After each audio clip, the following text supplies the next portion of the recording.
Hello বন্ধুরা, কেমন আছো? সব বলো, কী করছো? আজ একটাই ভাড়া ঢুকেছিল 3টের সময়। ভাড়ায় এসছি, গাড়ি লোড করার জন্য কারখানায় লাগিয়েছি।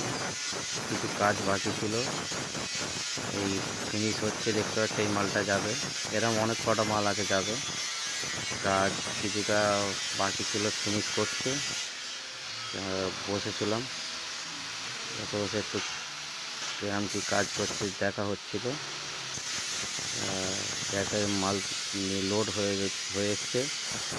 দেখো, লোড করে নিয়ে কারখানায় এসে গেছে, খালি হবে এবারে।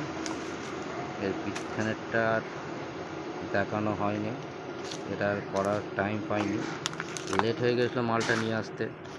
তাই তাড়াহুড়ো করে চলে এসছে একেবারে কারখানায় খালি করার তারে। খালি হচ্ছে, খালি পয়েন্টের কারখানায় লাগিয়ে দিয়েছি, খালি হচ্ছে। কেমন আছো সব বলো, ভালো থেকো। আমার বাই।